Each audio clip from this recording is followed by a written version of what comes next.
লাইলাতুল কদরে নফল নামাজ পড়বো 2 রাকাত করে। মাগরিবের পর থেকে ফজরের আগ পর্যন্ত এই সময়ের মধ্যে যখনই আপনার সুযোগ হবে তখনই আপনি নামাজে দাঁড়াবেন এবং নামাজে দাঁড়িয়ে প্রথমে নিয়ত করবেন যে আমি এখন 2 রাকাত নফল নামাজ কিবলামুখী হয়ে আল্লাহর সন্তুষ্টির জন্য আদায় করিতেছি। এতটুকু কথা অন্তরে সংকল্প থাকলে নিয়ত হিসেবে যথেষ্ট হবে, আর কোনো অতিরিক্ত শব্দ যোগ করতে হবে না।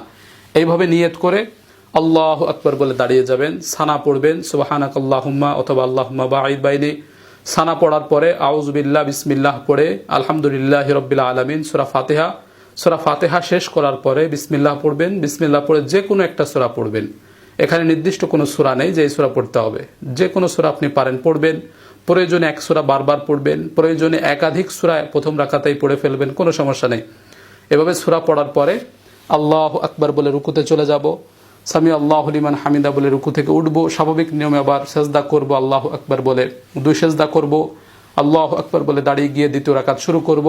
শুরুতে আমরা বিসমিল্লাহ পড়ব, বিসমিল্লাহির রহমানির রহিম পড়ে সূরা ফাতিহা পড়ব আলহামদুলিল্লাহি রাব্বিল আলামিন। সূরা ফাতিহা শেষ করার পরে আবার বিসমিল্লাহ পড়ে যে কোনো একটা সূরা পড়ব, একাধিক সূরাও পড়তে পারি বা এক সূরা বারবারও পড়তে পারি। এভাবে সূরা পড়ে আবার আমরা আল্লাহু আকবার বলে রুকুতে চলে যাব, এরপরে সেজদা করব, 2 সেজদা করে বৈঠকে বসে যাব, তাশাহুদ পড়ব আত্তাহিয়াতু লিল্লাহি, এরপরে দুরূদ শরীফ পড়ব, এরপরে দোয়া মাসুরা পড়ব, এরপরে সালাম ফিরাবো, আসসালামু আলাইকুম রাহমাতুল্লাহ, আসসালামু আলাইকুম রাহমাতুল্লাহ। এই যে হয়ে গেল লাইলাতুল কদরের নফল নামাজ।